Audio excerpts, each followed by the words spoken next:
Hi, it's Jeanette here from my home studio, Far Forest Ceramics in the UK. It's actually end of January and we've got the sun out. We've had such a cold spell. It is really cold outside, but it's lovely to have the sun out for a change. So it's streaming in through the window, so I've got the blinds closed, but if you see any flickering of light, it's when the sun's coming in and out. I can't really do an awful lot about that.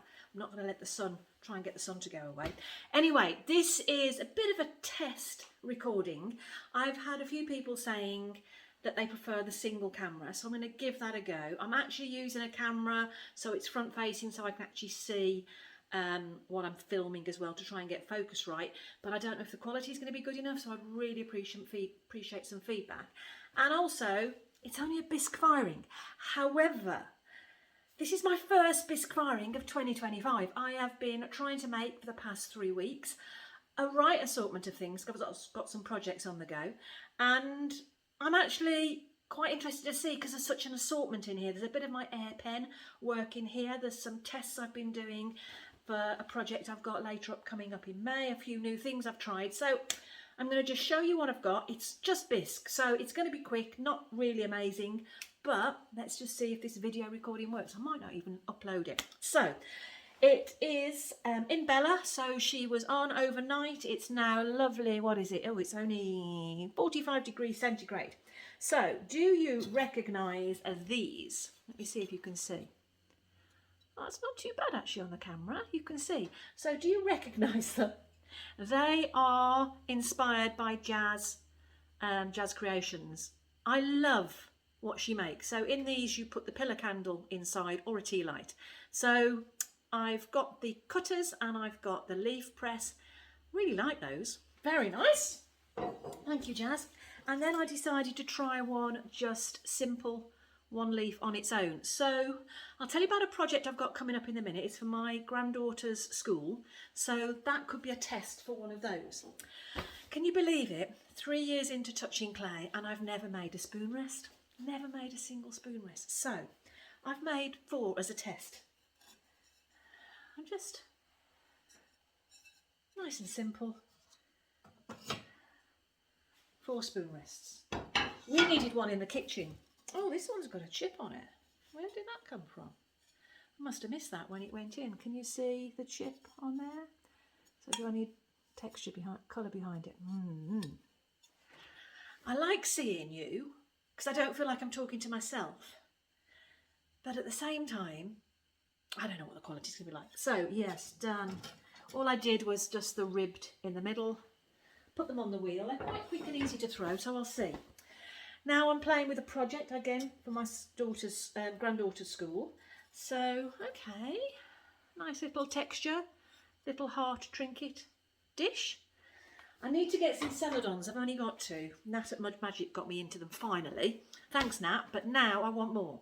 So I think this afternoon I'm going to actually drop down some glazes I want and buy. I wasn't going to buy any more glazes because I've got enough to use, but I'm missing some favourites. Oh, I like this. I like this. Okay, so Hartley and Noble have some gorgeous drape moulds and I'm trying to do some samples for some workshops I'm going to be doing. So I want to do some examples of what type of things you can make, how you can potentially glaze them, etc.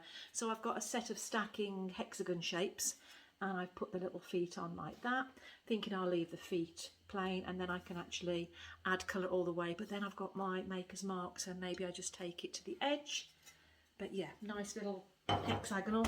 Okay, let's go down a shelf. Oh, it's all in one piece. So I was concerned things were going to blow up. I've got another little jazz-inspired petal dish, but this one I did slightly differently. So this one I press the edges over and this one I've left upwards. Subtle difference, I actually like them both. And now I had a weird ornament bowl that I decided to use as a mould. It's a starfish. Still got cornflour on it that I need to brush off. That's quite nice, isn't it? Can you see? Yes, actually I like that I can show you and see if I've got focus. I like that. Can you see the texture on that? And then on the bottom, I've done some little feet so I can actually glaze all the way around. I need to brush off this cornflour. it wasn't that easy to do because it was on a glass ceramic bowl. But quite nice. I could take a mould of it.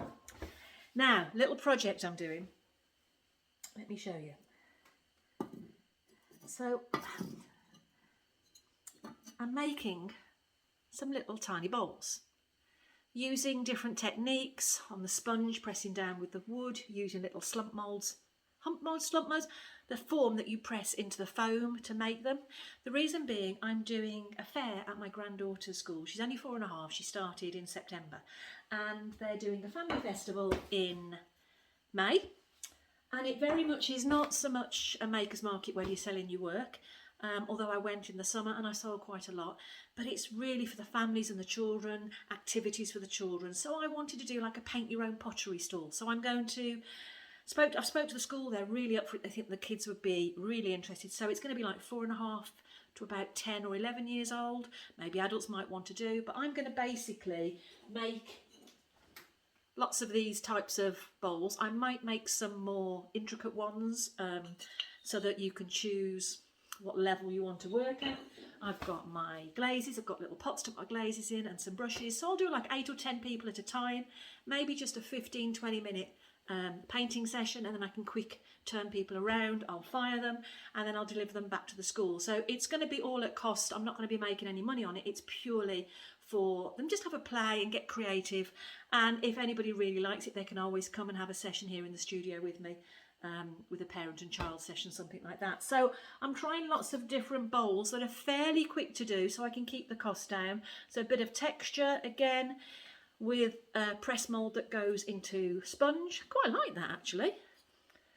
That should be quite nice. So I don't know whether I'm thinking of offering them underglazes or stroking coats, so at least they can see the colour is similar to what it's going to come out like. And they've only got like maybe 15 minutes to do the decoration. Oh, these are nice. So I'm just doing some little thank you trinkets. I like the texture on those. Just written on the back that I shall put some, now I can't see, how do I get, there we go. It's going to be back to front for you, but I shall put some cobalt wash or something in there. But these are for my online sales. I just wanted to put a little something in as a thank you. So it could be tree ornament, decoration, tag. They're nice. Play around with decoration. Oh, that's cute. Again, it's just as quick to throw something on the wheel as press it out and hand build. So that could be quite nice for the school, a little tiny bowl. But I did make this with the Movers and Shapers rib, which I'll do a reel of later, Mabel. So it's a lovely shape. And I've got 3 of them, small, medium and large. Get my kiln post out of the way, and I was hoping they're going to be stacking. Ooh. Let's have a look and see. Oh gosh, this is busy down here. I forgot how I stacked that. I might take a photo. Wow, I did stack that quite well. That is stacked well. So, oh gosh, how do I get in here? So I have made a lot of drip catchers. Big ones, little ones, wide ones, deep ones. And so I've got a lot in here, which I'll just take those out, the ones I can get to. There's a video where I made these just in case anybody hasn't used them before. So lots of different sizes, different heights. I will now put some bat wash on those. Another one. Oh, that's not one. So then some more little simple dishes for school. I've got to think as well, I think girls would really enjoy doing some little dishes for their jewellery, things like that. But I'm thinking, what about for the boys? Do I do like little pen holders? I might get some press cutters with children's shapes and things on, like a tractor or something like that, and put those in. Let me see if I can reach these down here. They're quite cute. They're quite cute. I haven't done any glazing this year. Oh, okay. Right. Oh. Well, there's 2 in the kiln that are stacking. but they're not the ones to stack. There's another missing one. Oh, I can see it. Hang on a sec. I've done a little tiny plain one. Really sweet. And then, I don't think these are going to stack. I just wanted to see slightly different weights.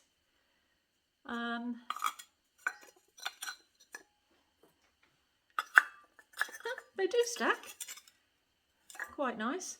But I did them as tests for the school. But I think that would be a good size for the school, not too big. Otherwise the cost is going to have to be more glaze, more clay, more space in the kiln. I might actually keep that as a stacking set, all made with a maple rib. I might do that as a set. Okay. Now, what do I get next? This is going to be a piece that I'm going to use with my Airpen. That's come out very nice. So, let me see. I have put underglaze on. No, I'm not going to use the Airpen on this one, Jeanette. You're telling fibs. I'm not going to use the Airpen on this one. So I've used underglaze on here, and then I've sponged an aqua over the top of a blue. And what I'm going to do now with my Cricut Maker 3, which I haven't used very much yet, it's a present but I'm still learning, I want to put a stencil, like a geometric design of a web on there. So this is going to show through in like the webbing, and then I'm going to over glaze that with something else and then pull the sticker off.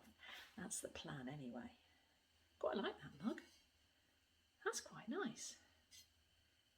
Yeah, done underglaze on the bottom. I enjoy doing that because I love how these come off the Heartily Noble bats, and there's a nice smooth bottom. But the problem is, leaving it to do that, it's sometimes too dry for me to put my maker's mark in. So that's why I then do my own carved sgraffito in the bottom with some underglaze. Now I've got two pieces in here. So have you been seeing me working with the Airpen? And I did a bowl and I was concerned if it was going to chip off all the leaves. It looks okay. It looks okay. I mean, it's white on white, but the texture, that looks really lovely, doesn't it? I like that. It's quite a nice shape. I've got my kiln shelves. I've got all backwash flaking off. I'm going to have to redo my kiln shelves. I like that. The problem is the glazes I've got are not suitable for doing this, so that's why I also want to buy some glazes for this. Then I did another Airpen mug, which I don't think I've uploaded that video yet. I'll try and do it in the next couple of days.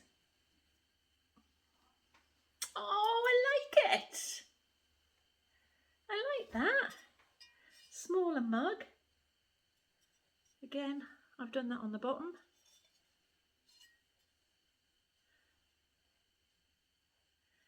These are my handles, which I will be uploading shortly.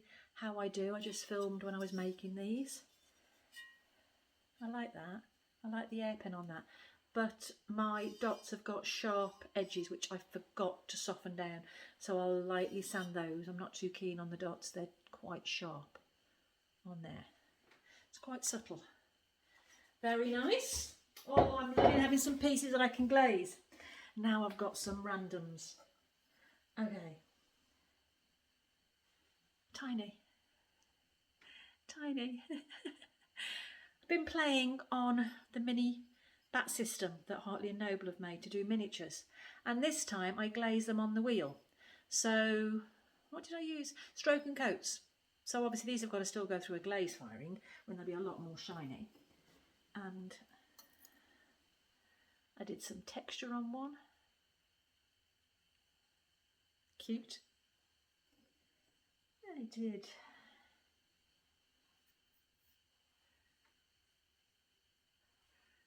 Yeah. Nice little set. And then one flopped on me.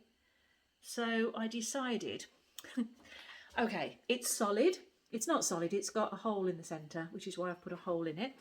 It's a good job I put that hole in, because I forgot when I put them in the Bisque firing. But my thought is, if I had some Micro you know, the wire, what you call the Nickel wire, that wire that goes in the kiln. I haven't got any. And I threw these bigger with a shape. I could maybe do a form of ornament for the tree, because I can't find any other way of doing something like that. So obviously not this shape, but like a nice shape that I could throw on the mini bat upside down, and then the top would be, I'd trim it and put the wire in.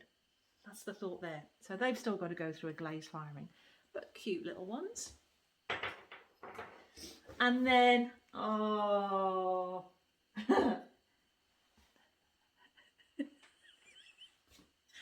I did this on the wheel and it obviously collapsed as it twisted, but I quite liked the form.